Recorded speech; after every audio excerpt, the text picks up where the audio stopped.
So today is an important day in the forbearance period, whether you're in forbearance or considering forbearance, and that's what we're going to dive into today. I'm Jeb Smith. I'm a real estate broker here in Southern California, and my channel's all about real estate. So if that's of interest to you at all, do me a favor, hit that subscribe button down in the corner there and stay up to date on all things real estate. And if you like the video, do me a favor, give me a thumbs up.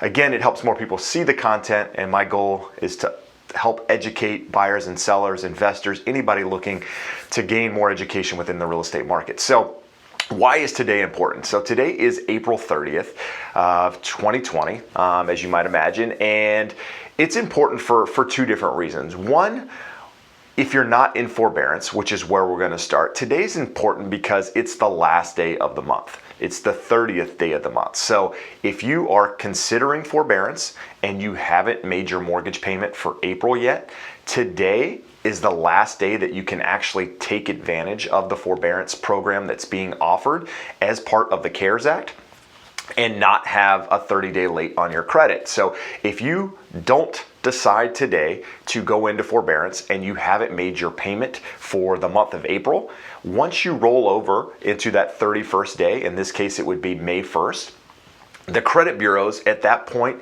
can report negative activity to the credit bureaus. That's Equifax, Experian, TransUnion.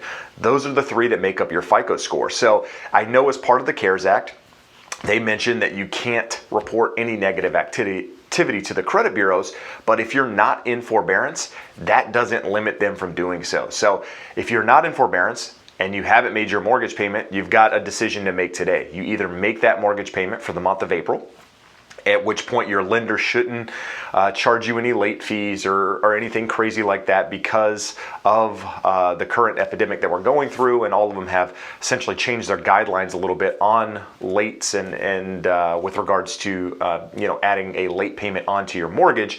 But you've got to make that decision, right? So you've either got to make that payment today or you've got to call your lender and have that conversation to ask for forbearance. Now, why today? Well, again, it's the last day of the month and you've got to make that decision whether or not you're going to go into it. So if you are in forbearance, this is the other side of the coin. What should you be thinking about today?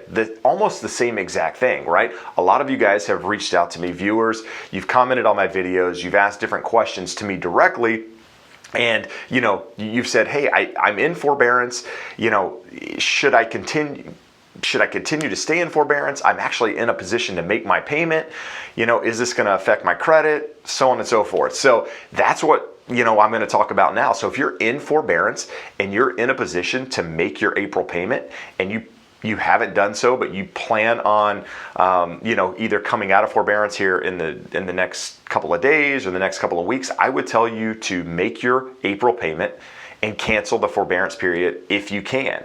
Now, if you're in a position where forbearance is absolutely necessary and you don't have other options, then you've got to stay in forbearance, right? I mean, that is what it's there for. It's there for those that have been truly affected by COVID and aren't able to continue making their payments or having to maybe use the payments that they would be using for their mortgage on other things because of job loss or what have you. So that's important for those that are in forbearance, but I'm more talking about the ones that are in forbearance and not really sure whether or not they should stay in it because they have a position to pay currently, and what's going to happen if they stay in forbearance. What's going to happen with their credit, how are they going to be affected, etc. So we have talked over the last couple of days about people that have gone into forbearance, whether it was from their March payment or what have you, they have seen negative impacts on their credit. Now,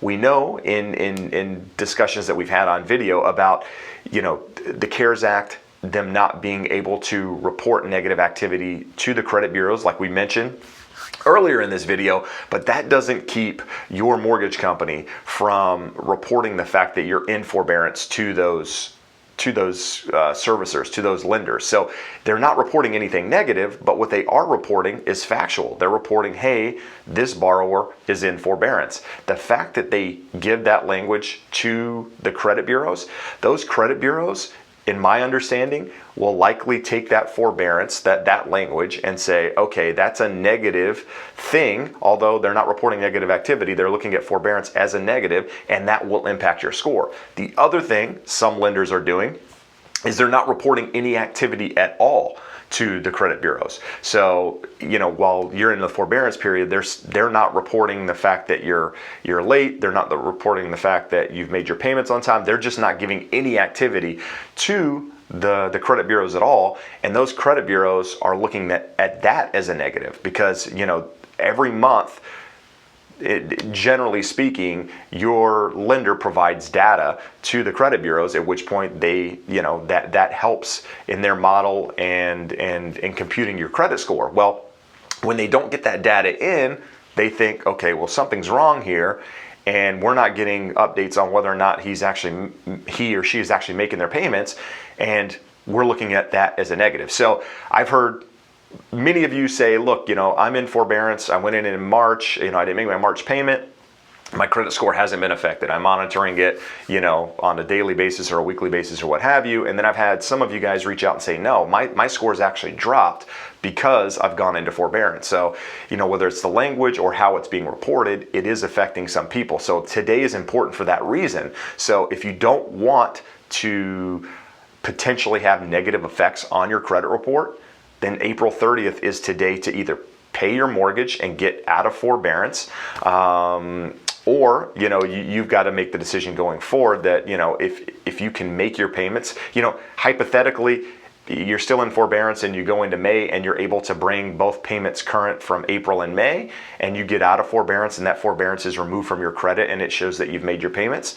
In theory, your credit should be fine, but unfortunately, it's a black box. We don't know how all of this is going to compute at the end of the day. All we know is what's been told, and right now we haven't been through the process long enough to actually determine whether or not it's going to have a negative impact at all. So that's why I'm urging you, if you're in forbearance, you don't need it. You can make your payments, cancel it, make your payment today, get out of it, so that you don't have to stress with potential credit issues, because those credit issues could affect you long term, right? They could keep you from refinancing. They could keep you from purchasing a house. I've been told refinancing could take as long as a year out of forbearance before you're able to refinance. Same thing with purchasing a home. It could take you a year before you're able to do this, because we don't know how the lender is going to look at those guidelines. So keep that in mind when making these decisions, but today's important for that very reason. But if you do have additional questions, do me a favor, comment below, reach out to me directly. I'll do my best to address those questions. I'm staying really up to date on this information so that I can help you guys and provide useful information to help guide you in the right direction. But as always, I do appreciate you taking the time to watch, and we will see you again soon. Have an awesome day. Bye-bye.